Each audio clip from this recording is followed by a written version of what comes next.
یہاں مفسرین نے ایک بات لکھی ہے اس آیت کے تحت کہ فرمایا جو زمین پہ چلنے والا ہے اس کا رزق اللہ کے ذمے. فرماتے ہیں کہ یہ اللہ نے ہماری عقل کے مطابق ہم سے بات کی ہے، ورنہ آسمانوں میں جتنی مخلوق ہے رزق اس کا بھی اللہ کے ذمے ہی ہے.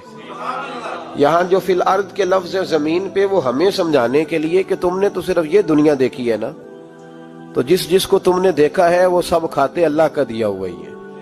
تو جو ہم نے دیکھا تھا رب کریم نے اس کے مطابق ہمیں سمجھا دیا. فرمایا کچھ تو تم نے دیکھے نہیں، چلو ان کی تم سے بات نہیں کرتے، پر جو تم نے دیکھے ہیں ان سب کا رزق کس کے ذمے ہے؟ اللہ کے.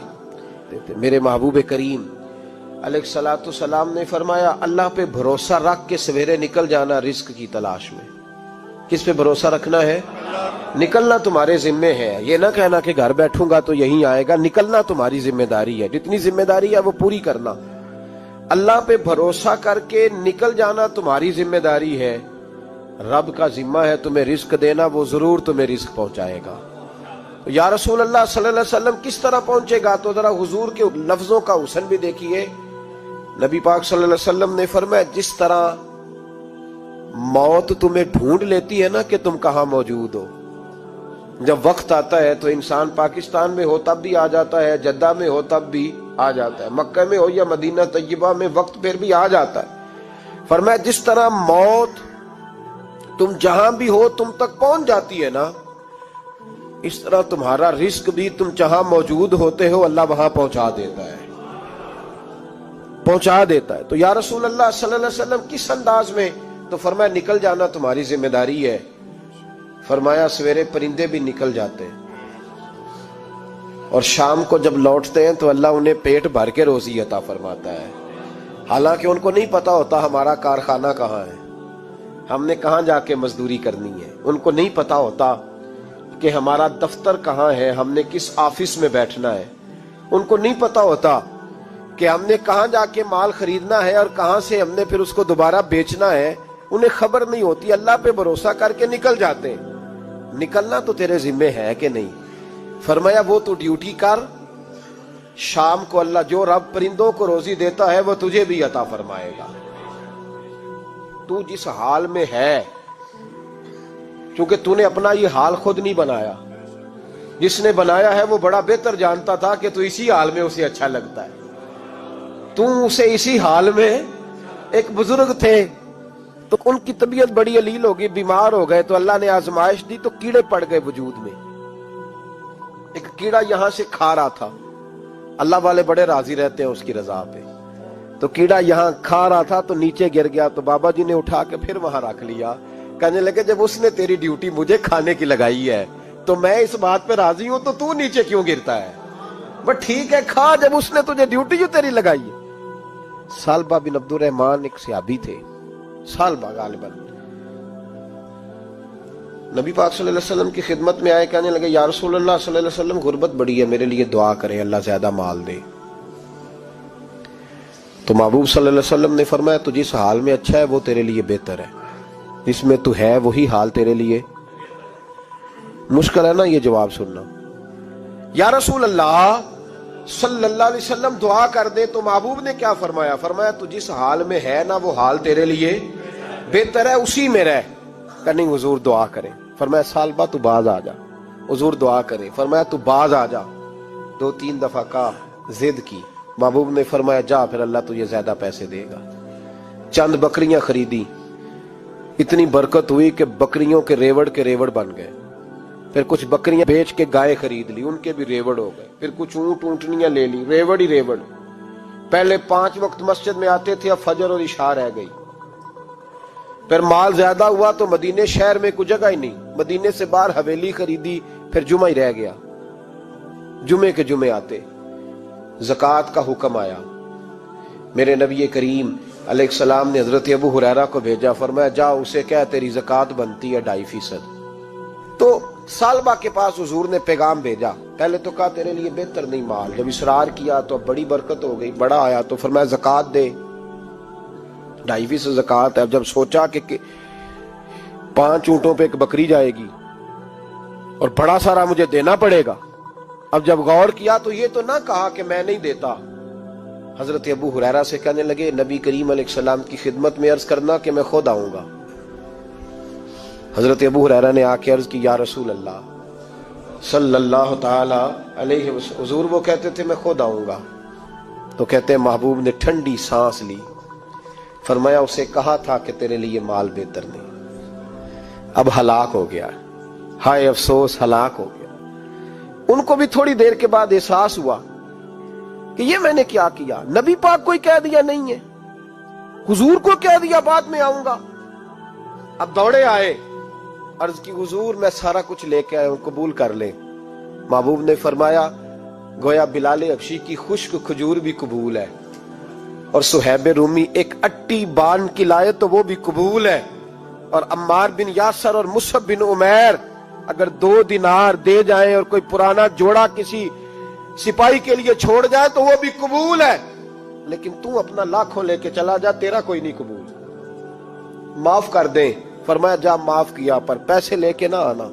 اگلے سال پھر آئے، بندے ہوئے ہاتھ ہے، محبوبہ میں دولت کا کیا کروں گا، آگ لگانی ہے، قبول کر لیں۔ فرمایا تو لے جا، تیرا نہیں قبول، گرا جو ان کی نگاہ سے وہ سنبھل نہیں سکتا۔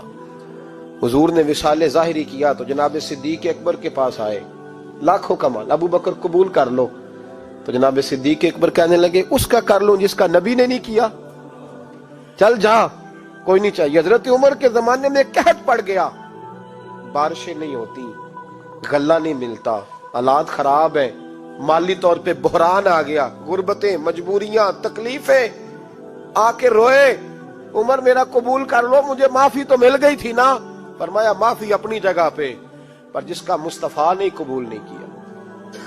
بہت سارے لوگوں کو پتہ ہی نہیں کہ ان کا قبول ہی نہیں ہوا، اور وہ الجھے ہوئے، انہیں خبر ہی نہیں کہ اصل بات کیا ہے۔ فرمایا جس کا مصطفیٰ کریم نے قبول نہیں کیا، اب ہیرے اور جواہرات بھی لے کے آئے تو بھوکے مریں گے، پر اس کا قبول، اس بات پہ راضی رہو جس حال میں اللہ نے رکھا ہوا ہے، اس حال میں راضی رہو۔ یہ جو مصیبت ہے نا دیکھنی کہ وہ بھی میرے پاس، تمہیں کیا پتا، کبھی پوچھ تو صحیح اس سے وہ کس مصیبت کا شکار ہے، جو مالی طور پہ بڑا امیر ہے، تو اس کی طرف دیکھ کے اپنا دل برا کرتا ہے۔ بس جس حال میں رب نے رکھا ہے اس حال میں رہ۔ حضرت عثمان غنی کے زمانے میں تو وہ وصال کر گئے، لیکن بھائی تو جس حال میں تیرا رب تجھے رکھتا ہے اس حال میں رہ، تیری مالی پریشانیاں ختم ہو جائیں گی۔ امام شافعی فرماتے ہیں جن گھروں میں لوگ فجر کی نماز کے وقت سوئے ہوتے ہیں ان گھروں میں رزق نہیں آتا۔ آپ فرماتے ہیں فجر کا وقت اللہ کے دینے کا وقت ہے، اس وقت اللہ بانٹتا ہے۔ حضور صلی اللہ علیہ وسلم کا فرمان ہے نا حدیث میں کہ تہجد کے وقت اللہ پہلے آسمان پہ نزول اجلال فرماتا ہے جو اس کی شان کے لائق ہے تہجد کے وقت، اور وہ کہتا ہے مانگو میں تمہیں عطا کروں گا۔ لینے کی باری آئے تو بندہ سمیٹ سماٹ کے اندر گھس جائے۔ ہمارے ہاں یہ ہوتا ہے کہ عشاء کے بعد بچے بیٹھتے ہیں موبائل لے کے، تہجد کا وقت آتا ہے تو ان کی آنکھیں بند ہونی شروع ہوتی، تو لینے کے وقت تو سویا تھا، تیرا مسئلہ کیسے حل ہوگا؟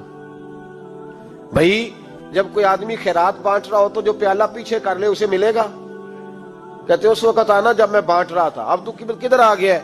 مثال دے رہا ہوں۔ تو فجر کا وقت مانگنے کا ہے، تو ساری رات تو گزر گئی گیمیں کھیلتے، ٹی وی دیکھتے، اور جو لینے کا وقت تھا تو سو گیا، تو کیسے آئے گا تیرے پاس؟ تو اٹھے سویرے، بندوں سے مانگ کے دیکھ لیا، بڑی عزتیں خراب ہوئی، فجر کا وقت اٹھ کے جھولی پھیلائے۔ میرے رسول پاک علیہ السلام فرماتے ہیں، رب فرماتے ہیں جب بندے میرے آگے جھولی پھیلاتے ہیں مجھے شرم آتی ہے، کیسے خالی واپس کر دوں؟ تو اس کے سامنے جھولی پھیلائیں سویرے اٹھ کے، رزق میں برکت ہوگی۔ اور پھر ایک اور بات، 5ویں بات، رزق میں تنگی اس وقت ہوتی ہے جب ہم مال غلط جگہ پہ خرچ کرتے ہیں۔ اللہ مال دیتا ہے اپنے فضل سے، اور جب ہم اسے ضائع کریں، مثال دیتا ہوں، میرے پاس ایک شخص نے آ کے کہا حضرت جی بچی کی شادی ہے، یا میرا گھر میں کوئی بیمار ہے، یا بڑی آزمائش ہے، 10,000 کی ضرورت ہے، میں نے تھما دیا اس کو، پھر مجھے بعد میں پتا چلا کہ وہ تو عیاشی کر رہا ہے پیسوں سے، وہ تو چلا گیا کہیں گھومنے اور فلاں ہوٹل میں، مہنگے ہوٹل میں بیٹھ کے کھانا کھا لیا، تو میرے دل پہ کیا گزرے گی اس شخص کے بارے میں؟ بلا مثال و بلا تشبیہ سمجھانے کے لیے اللہ نے مال دیا فضل سے، اور اگر عیاشیوں میں لگا دیا۔ صوفیاء فرماتے ہیں کہ اگر ایک دھیلا تو حرام جگہ پہ خرچ کرے نا، ایک دھیلا، تو 1,00,000 دینار کی برکت تیرے گھر سے اٹھ جاتی ہے، ایک دھیلا حرام جگہ پہ۔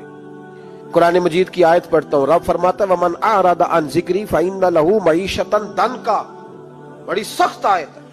وَمَنْ أَعْرَضَ عَنْ ذِكْرِي، فرمایا جب تم میرے تذکرے سے، میرے ذکر سے منہ پھیر لیتا ہے، فَإِنَّ لَهُ مَعِيشَةً ضَنْكًا، تو میں تیری معیشت کو، تیرے رزق کو تنگ کر دیتا ہوں، پھر تیری زندگانی تنگ ہوتی، اور جس کی زندگی اللہ تنگ کرے اس کی کوئی کھول سکتا ہے؟